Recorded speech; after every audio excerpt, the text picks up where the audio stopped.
The rain was coming down hard that Tuesday evening. Not the gentle kind that makes everything smell fresh, but the angry type that soaks you through in seconds. Maya pulled her thin jacket tighter as she hurried down the street, her worn sneakers splashing through puddles she couldn't avoid in the dark. She'd just finished another double shift at the diner. Her feet hurt, her back ached, and all she wanted was to get home, heat up some leftover soup, and maybe watch something on her old laptop before passing out. At 19, this wasn't exactly the life she'd imagined for herself, but it was the life she had. The bus stop came into view, but so did the time on her phone. She'd missed the last bus by 4 minutes, of course. Maya sighed and started the 20-minute walk to her apartment. The rain wasn't letting up and the street was mostly empty. Smart people were already home, dry and warm. That's when she saw them. A man and a small boy stood under the broken awning of a closed shop, both looking miserable and drenched. The man was on his phone, clearly frustrated, while the boy hugged himself against the cold. They were dressed nicely. Too nicely to be standing in the rain like this. The man's shirt probably cost more than Maya made in a week. She should have kept walking.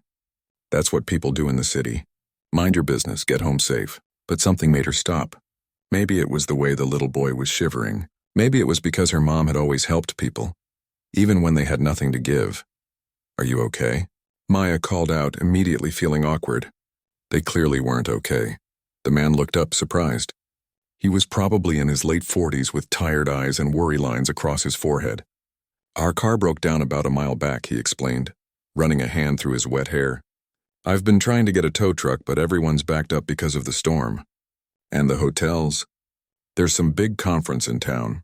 Everything's booked." The boy sneezed, and the man immediately wrapped his jacket around him, even though he was just as wet. Maya bit her lip. This was crazy. She didn't know these people. But she looked at that little boy, maybe 7 or 8 years old, and thought about how scary it must be to be stuck in a storm with nowhere to go. "I have a small apartment about 15 minutes from here," she heard herself say. "It's not much, but it's dry. You could wait there until the morning when things calm down." The man's eyes widened. "We couldn't possibly— Look, I get it. Stranger danger and all that," Maya said, surprised by her own boldness. "But your son needs to get out of this rain. I'm not saying you have to, but the offer's there." The man looked at his son, then back at Maya. She could see him weighing his options. Finally, he nodded. "That's incredibly kind of you. I'm David, and this is my son, Tommy." "Maya," she replied. "Come on, before we all catch pneumonia." The walk to her apartment was quiet except for the rain. Maya felt self-conscious, wondering what these clearly wealthy strangers would think of her neighborhood. The streetlights here were spotty at best, and more than a few buildings had broken windows. But David didn't say anything, just kept his hand on his son's shoulder. When they reached her building, Maya led them up 3 flights of stairs. The elevator had been broken for months. "Sorry about the climb," she muttered, fumbling with her keys. Her apartment was exactly as she'd left it that morning. One room that served as bedroom, living room, and kitchen all at once. The bathroom was barely big enough to turn around in. Clothes hung drying on a rack in the corner, and her textbooks were stacked on the small table, collecting dust since she'd had to drop out of college 6 months ago. "It's perfect," David said, and he sounded like he meant it. "Thank you so much. Let me get you some towels." Maya dug through her tiny closet, pulling out the 2 towels she owned. They were old and faded, but they were clean and dry. "You can change in the bathroom. I think I have a t-shirt that might fit you, and maybe some sweatpants." While David and Tommy dried off and changed, Maya looked around her apartment with fresh eyes. The medical bills on her counter. The notice from her landlord about late rent. The ramen noodles that had been her dinner for the past 3 days. She quickly gathered the bills and shoved them in a drawer. When they emerged, David was swimming in her oversized college t-shirt, and Tommy was wrapped in a blanket she'd given him. The boy looked exhausted. "You can take the bed," Maya said, pointing to her small mattress in the corner. "I'll sleep on the floor." "Absolutely not," David protested. "You've done more than enough. We'll be fine on the floor." They went back and forth until finally compromising. Tommy would take the bed, David would take the floor with the blanket, and Maya would use her jacket as a pillow on the other side of the room. "Are you hungry?" Maya asked, suddenly remembering she had some soup left. "It's not much, just vegetable soup, but it's warm." Tommy's eyes lit up and Maya's heart squeezed. When was the last time this kid ate? She heated up what she had, dividing it into 3 small portions. It wasn't enough for any of them, but sharing seemed right. As they ate, Tommy started to relax, asking Maya about the photos on her wall. Most were of her mom, taken before she got sick. "Is that your family?" Tommy asked, pointing to a picture of Maya and her mother at the beach. "That's my mom," Maya said softly. "She passed away 2 years ago." "I'm so sorry," David said, and something in his voice made Maya look at him. There was real pain there, like he understood loss. "What about your dad?" Tommy asked with the blunt curiosity of children. "Never met him," Maya said, trying to keep her voice light. "My mom raised me on her own. She was pretty amazing." David was quiet, staring at his soup. Maya noticed he kept glancing at the photos, at her, like he was trying to figure something out. "Your mom must have been a wonderful person to raise someone as kind as you," he finally said. Maya felt her cheeks warm. "She taught me that helping people matters even when you don't have much to give." After dinner, Tommy fell asleep almost immediately. The poor kid was exhausted. David helped Maya clean up the few dishes they had, insisting despite her protests. "You didn't have to do this," David said quietly, so as not to wake Tommy. "Take in complete strangers, especially given—" He gestured around the small apartment, and Maya knew what he meant. She clearly didn't have much to spare. "Neither did you," Maya pointed out. "You gave your jacket to your son even though you were just as cold. That's what people do. They take care of each other." David smiled, but it was sad somehow. "The world needs more people like you." They said goodnight, and Maya lay down on her side of the room, using her jacket as a thin pillow. She could hear David settling on the floor, Tommy's soft breathing from the bed. Tomorrow they'd be gone, back to their regular lives, and this would just be a weird memory. But as Maya drifted off to sleep, she felt something she hadn't felt in a long time. Not happiness exactly, but purpose. Like maybe helping these strangers meant something more than just getting through another day. She had no idea how right she was. No idea that this single act of kindness would change everything. That the man sleeping on her floor was about to turn her entire world upside down in ways she couldn't possibly imagine. Outside, the rain finally started to ease and the city began to quiet down for the night. Maya woke up to the smell of coffee. For a confused second, she thought she was dreaming. She hadn't been able to afford coffee in weeks. Then she remembered. The strangers. David and Tommy. She sat up quickly, her neck stiff from sleeping on the hard floor. Morning light filtered through her thin curtains. David was already awake, dressed in his now dry clothes, holding a cup of coffee from the shop downstairs. There was another cup waiting on her small table. "I hope you don't mind," David said quietly. "I ran down to the cafe while you were sleeping. Got you a coffee and some breakfast." "It's the least I could do." Maya looked at the bag next to the coffee. Real breakfast. Her stomach growled before she could feel embarrassed about accepting it. "You didn't have to do that. I wanted to." David glanced at Tommy, still sleeping peacefully. "He hasn't slept that well in months. I think your kindness gave him some peace." They sat in comfortable silence, eating the bagels David had brought. Maya kept sneaking glances at him. In the morning light, he looked less tired, more put together. Professional. She wondered what he did for work. "I should get going soon," Maya said, checking her phone. "My shift starts at 9. At the diner?" She nodded. "And then I have another shift at a convenience store in the evening. Gotta pay the bills somehow." Something flickered across David's face. Concern maybe, or sadness? 2 jobs. That's a lot for someone your age, Maya shrugged. "It is what it is. College wasn't working out anyway. Too expensive, and after my mom—" She trailed off, not wanting to finish that sentence. Tommy started to stir, and the conversation ended. The boy woke up with messy hair and a shy smile. "Good morning," he said softly to Maya. "Morning, kiddo. Sleep okay?" He nodded enthusiastically. "Best sleep ever." "Your bed is really comfy," Maya laughed. Her mattress was probably 15 years old and had a spring that poked her back every night. But if Tommy thought it was comfortable, she wasn't going to argue. David's phone rang and he stepped into the hallway to take the call. Maya could hear him talking about the car, arranging for it to be fixed.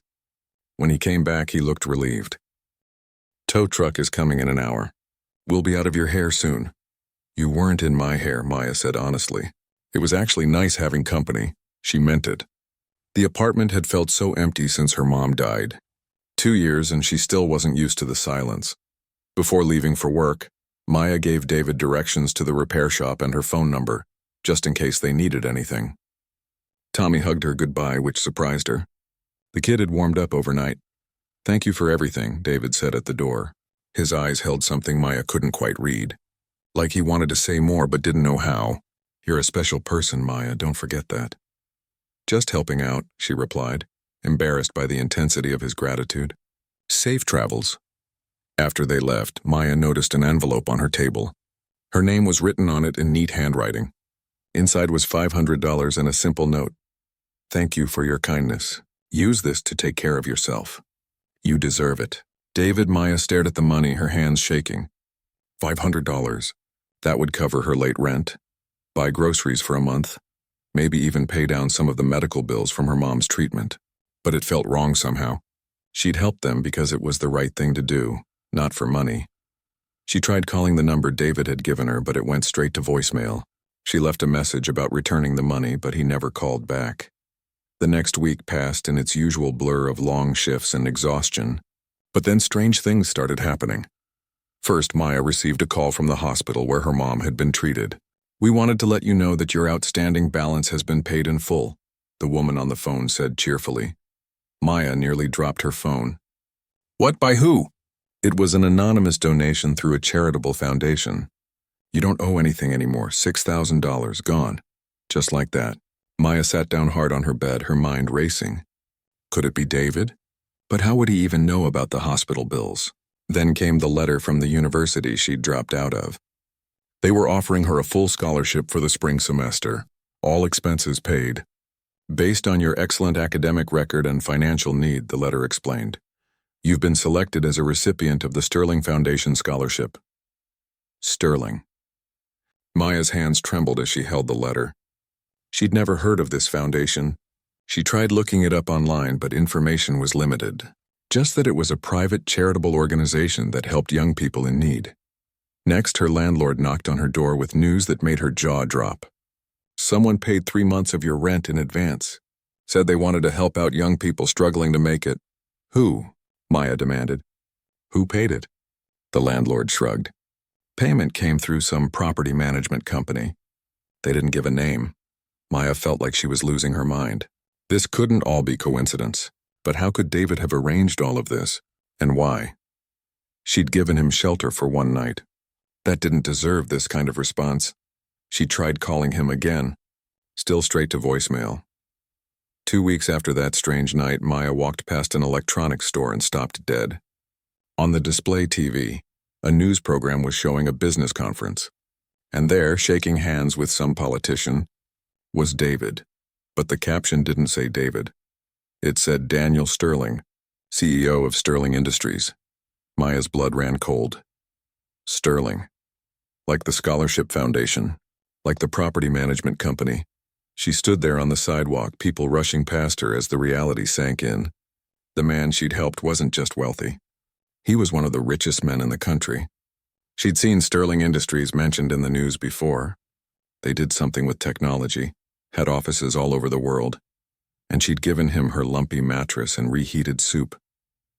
Maya felt dizzy. Why would someone like that even be in her neighborhood? And why, after one night of basic human kindness, would he do all of this for her? She went home and started researching. Daniel Sterling, not David, 47 years old, widowed 3 years ago, one son. Started Sterling Industries from nothing and built it into a tech empire, worth billions with a B. But the more she read, the less sense it made. This man could stay at any hotel in the world. Why was he really in her neighborhood that night? And why was he helping her so much? Maya dug deeper, finding old articles, interviews. And then she found it. A piece from 15 years ago. A human interest story about Daniel Sterling's rise to success. Buried in the article was a mention of his past. Sterling admits his biggest regret is a relationship that ended badly in his 20s. "I lost touch with someone important," he told our reporter. "I'll always wonder what happened to her." The woman's name wasn't mentioned, but the article said she'd lived in the exact neighborhood where Maya's apartment was. Where her mom had lived her whole life. Maya's heart started pounding. She pulled out an old box from under her bed, the one with her mom's important papers, birth certificate, social security card, and a few old photographs. There at the bottom was a picture she'd seen 100 times but never really looked at. Her mom, young and smiling, her arm around a man. Maya had always assumed it was just some friend, someone from before she was born. The photo was too faded to see details clearly. But now, looking at it with fresh eyes, looking at the shape of the man's face, the way he stood, it couldn't be. Could it? Maya's phone rang, making her jump. Unknown number. Hello? Maya, This is Daniel Sterling. You might know me as David. Her mouth went dry. I saw you on the news. I know. I'm sorry I wasn't honest about who I was. I was going to call sooner, but I needed to be sure about something first. He paused, and she could hear the tension in his voice. Maya, I need to ask you something important. What was your mother's name? Why? Maya's voice came out as a whisper. Please. It's important. Carmen. Carmen Rodriguez. The silence on the other end of the line stretched so long that Maya thought he'd hung up. Then she heard him take a shaky breath. Maya, I think we need to talk. In person. There's something I need to tell you, and I need to ask you something. Can we meet? What is this about? Your mother, and possibly about your father. The box of papers slipped from Maya's hand, scattering across the floor. The faded photograph landed face up, and Maya stared at it with new eyes, her heart hammering so hard she thought it might break through her chest. When? She managed to ask. Tomorrow? I can send a car. No, Maya interrupted. Tell me where and I'll get there myself. He gave her an address, an office building downtown, 20th floor. After they hung up, Maya sat on her floor surrounded by her mother's memories, holding that faded photograph. She thought about that night in the rain, about David or Daniel or whoever he was, about the way he'd looked at her photos, about what he'd said. Your mom must have been a wonderful person. Not must be. Must have been. Like he knew. Like he'd known her. Maya didn't sleep that night. She just sat there, holding her mother's picture, wondering if her entire life was about to change again. Wondering if the stranger she'd helped in the rain wasn't a stranger at all. Tomorrow would bring answers. But tonight all she had were questions and a feeling in her gut that nothing would ever be the same. The Sterling Industries building looked even more intimidating in person. Maya stood across the street staring up at the glass and steel tower that seemed to pierce the clouds. She'd taken 3 buses to get here, and now that she'd arrived, her feet felt frozen to the sidewalk. This was crazy. She should just go home, forget about all of this. But the questions had been eating at her all night. She needed answers. Maya crossed the street and pushed through the revolving doors. The lobby was all marble and chrome, filled with people in expensive suits moving with purpose. She felt like everyone was staring at her worn jeans and faded jacket. Can I help you? The receptionist's smile was professional but cool. I'm here to see Daniel Sterling. He's expecting me. Maya Rodriguez. The woman's eyebrows rose slightly, but she checked her computer. Ah, yes. Take the elevator to the 20th floor. Someone will meet you there. The elevator ride felt like it took forever. Maya's reflection stared back at her from the polished walls. She looked tired, scared, young. What was she doing here? The doors opened to reveal a woman in her 30s waiting with a kind smile. Maya, I'm Jennifer, Mr. Sterling's assistant. He's in his office. Right this way.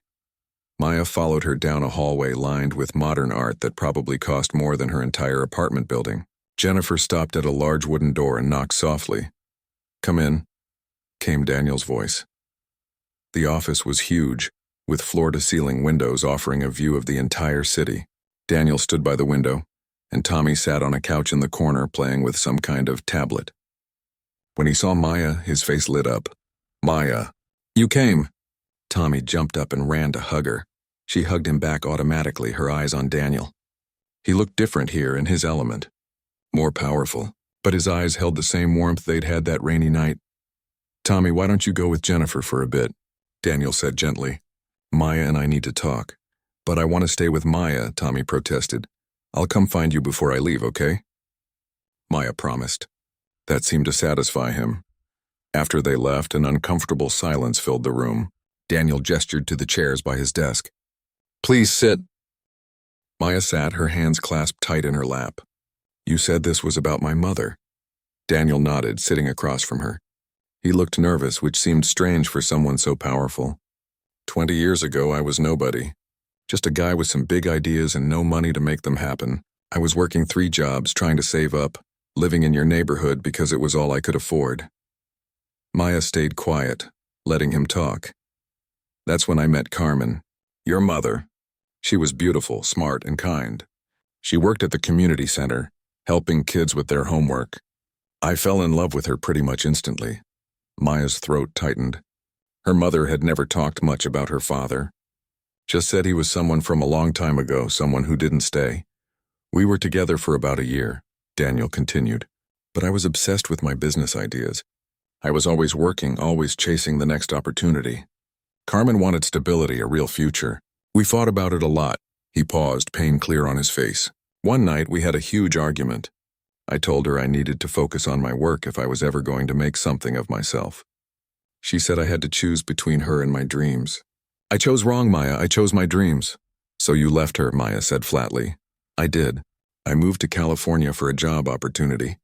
I told myself I'd come back once I made it big, once I could give her the life she deserved. But months turned into years. My company started taking off. I got married to someone else, someone in my new world. Had Tommy, life moved forward. And you never thought to check on her? To see if she was okay? Daniel's face crumpled.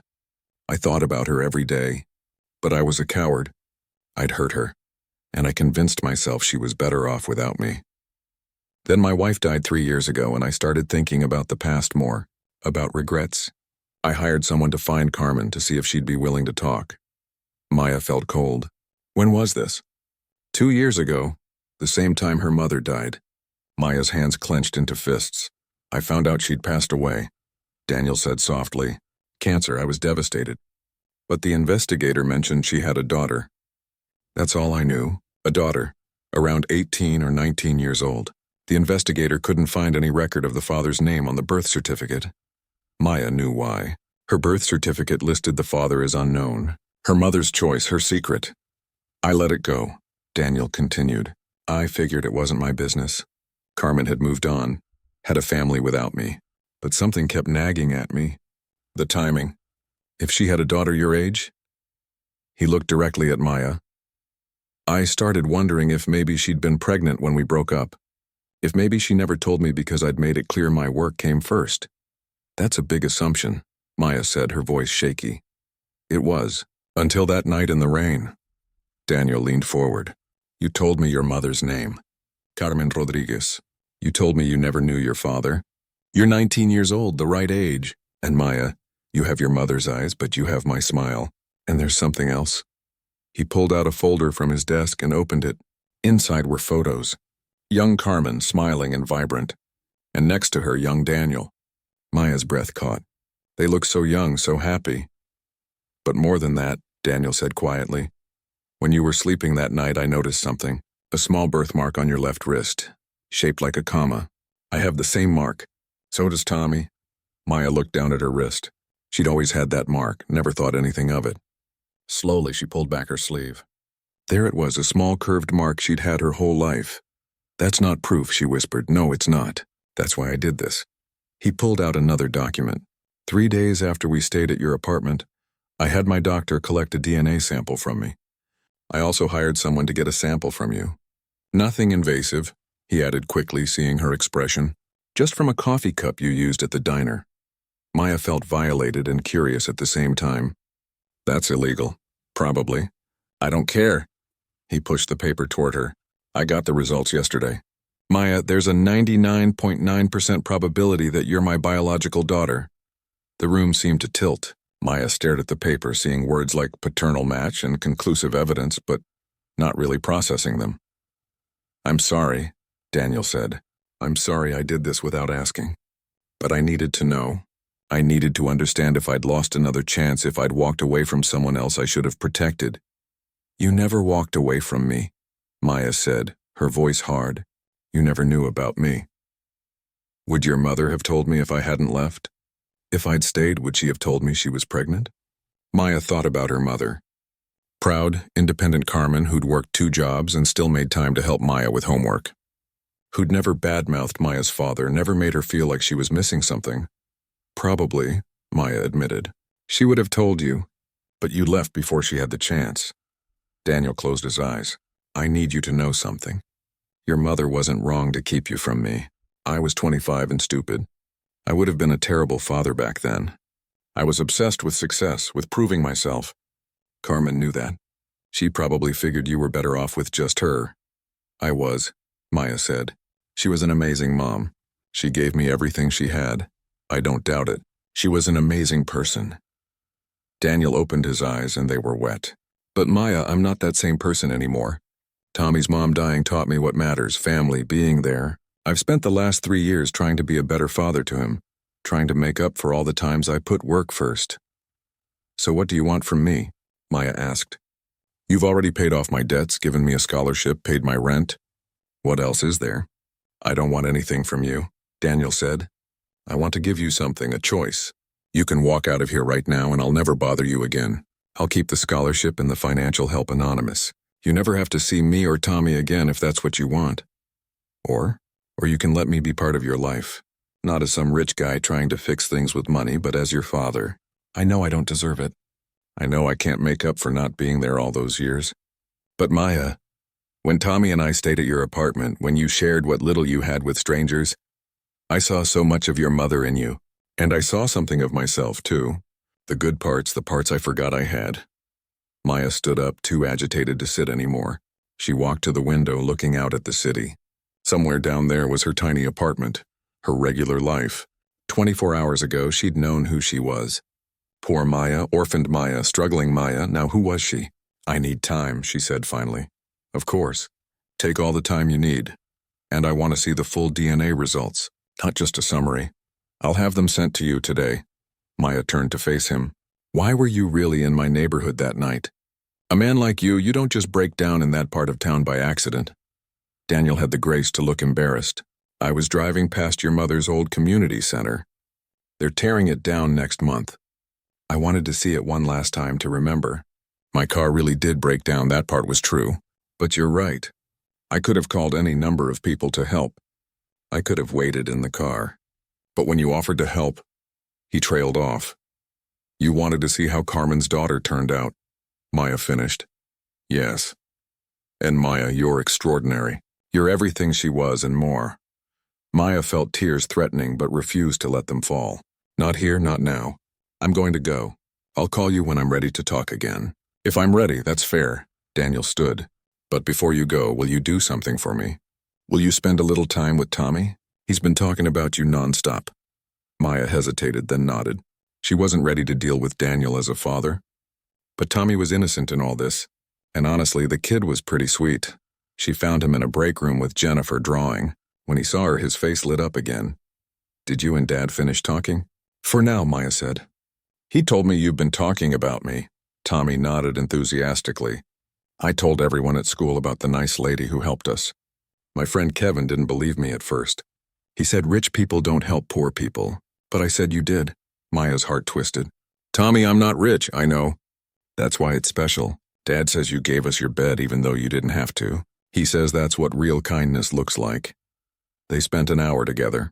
Tommy showed her his drawings, told her about school, about missing his mom. Maya found herself relaxing, laughing at his jokes. He was a good kid and she could see parts of Daniel in him. The intensity, the intelligence, but also a softness that maybe came from his mother. When it was time to leave, Tommy hugged her tight. Will you come back?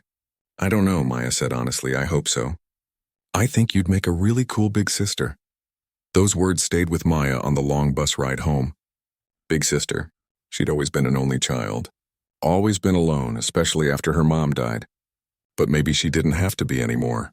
Maybe she could have a family, even if it was weird and complicated.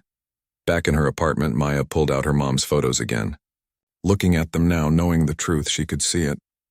Daniel's smile in her own reflection. The way her mother looked at young Daniel in the pictures, love mixed with sadness. Her phone buzzed. A message from an unknown number. Take your time. Whatever you decide, I respect it. But please know that meeting you was the greatest gift. Daniel. Maya set down her phone and cried. For her mother who'd carried this secret alone. For the father who never knew she existed. For herself caught between two worlds trying to figure out where she belonged. The truth was out now. There was no going back to not knowing. The only question was what came next. For 3 weeks, Maya avoided Daniel's calls. She went to work, came home, stared at the DNA results he'd sent over and tried to process the impossible situation she'd found herself in. She had a father who happened to be a billionaire, a father who'd loved her mother but left before knowing she existed. It was Tommy who finally broke through her walls. He started texting her. Simple stuff at first. Hi, Maya. Or hope you're having a good day, with lots of emojis. Then he started sending pictures, drawings he made, his school projects, a photo of him holding a test with an A+ and the message, Dad says you were really smart in school too. Maya found herself responding. She couldn't help it. The kid was persistent and genuinely sweet. He wasn't trying to manipulate her or force anything. He just wanted to share his life with her. One evening, after a particularly brutal double shift, Maya came home to find a package at her door. Inside was a new phone, much better than her old one, with a note from Tommy. Dad said your phone was old. He wanted to get you this. I picked the color. It was purple, her favorite color. How did Tommy know that? Maya called him using her old phone. He answered on the first ring. Maya, did you get it? Do you like it? Tommy, this is too much. I can't accept this. But your old phone barely worked. Dad checked and you're always having to restart it. This one is really good. It has the best camera and everything. Maya sighed. Can I talk to your dad? He's here. Hold on. She heard muffled voices, then Daniel came on the line. I know, he said before she could speak. You don't want charity. But Maya, that phone you have is a safety risk. What if you need to call for help and it dies? What if there's an emergency? This isn't about me trying to buy your affection. It's about me being able to sleep at night knowing you can call for help if you need it. You could have just asked me. Would you have accepted? Maya was quiet. He had a point. Probably not. Look, I'm not trying to overwhelm you. I know you need space. But you're my daughter and I just found out you exist. Can you blame me for wanting to make sure you're okay? I guess not, Maya admitted. But Daniel… Dan, he interrupted. My friends call me Dan. Daniel is for business. And I'd really like for us to be more than business acquaintances. Maya felt something shift in her chest. Okay, Dan, thank you for the phone. But please, no more surprise gifts. If you want to give me something, ask first. Deal. And Maya, it's really good to hear your voice. After that, things slowly changed. Maya started responding to Tommy's texts more regularly. She'd send him photos of interesting things she saw around the city. He'd video call her to show off new art projects. Gradually, Dan would appear in the background of these calls, never pushing, just being present. One Saturday, Tommy called with an unusual request. Maya, it's my birthday next week. Will you come to my party, please? I already told my friends about my sister and they really want to meet you. Sister? The word made Maya's heart skip. Tommy, I don't know if I'm ready for that. There won't be that many people. Just some kids from school and their parents, and cake. Dad's getting a chocolate cake that's like 4 layers tall. Maya heard Dan's voice in the background.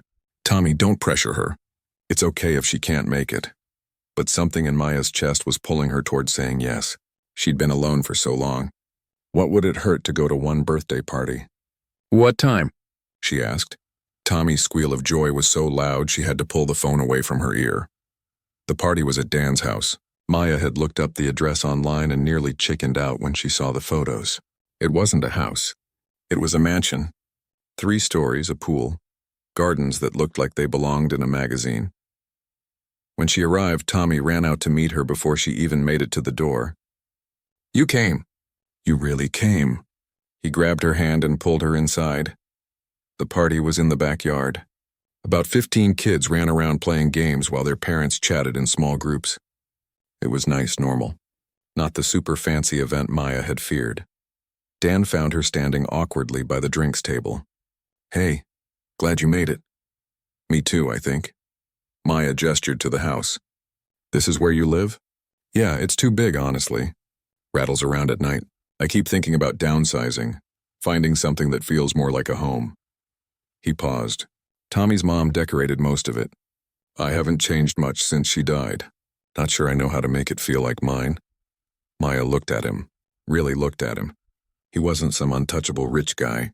He was just a dad trying to do his best, still grieving his wife, trying to connect with the daughter he'd just discovered. Dan, can I ask you something? Anything. Why didn't you ever try to find my mom before? Before the investigator 2 years ago, I mean. You said you thought about her every day. Dan's face fell. Honestly, I was scared. Scared she'd tell me to get lost. Scared she'd moved on and was happy and I'd just messed that up. And part of me felt like I didn't deserve to know what happened to her. I made my choice, you know? I chose my career over her. I thought I had to live with that consequence. That's kind of cowardly, Maya said, but her tone wasn't harsh. It was. I've made a lot of mistakes, Maya. Leaving your mom is the biggest one. Not being there for you is the second biggest. Even though I didn't know about you, I can't change the past. But I'm trying really hard to not mess up the future. Tommy interrupted them, dragging Maya over to meet his friends. The kids treated her like a celebrity. That's Tommy's sister, she heard one whisper. She's so cool. Maya found herself laughing, playing games with the kids, helping Tommy open presents. One of the gifts was a family portrait session. Tommy immediately said, "We should do this." "Me, Dad, and Maya." One of the other parents, not realizing Maya's complicated situation, said, "Oh, that'll be nice." A proper family photo. The backyard went quiet. Maya felt everyone's eyes on her. Dan looked ready to intervene, to explain, to smooth things over. But Maya looked at Tommy's hopeful face, at Dan's careful expression, and something clicked. These two people hadn't asked to be in her life, but here they were, trying their best. And wasn't that what family was? People who showed up and tried? Yeah, Maya said softly. That would be nice. Tommy's hug almost knocked her over.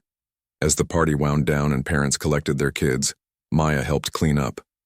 Dan tried to stop her, but she insisted.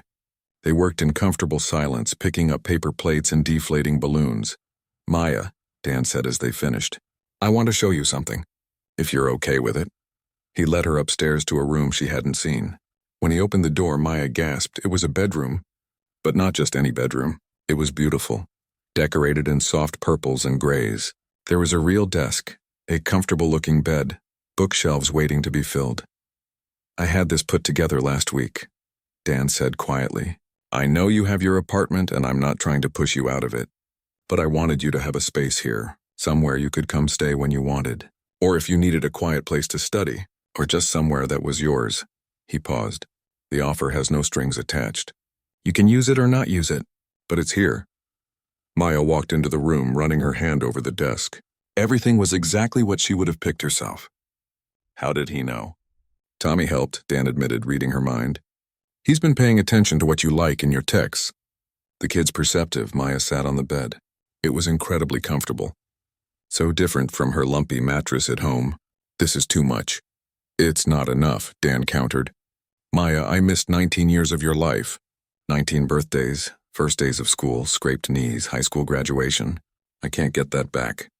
But I can be here now.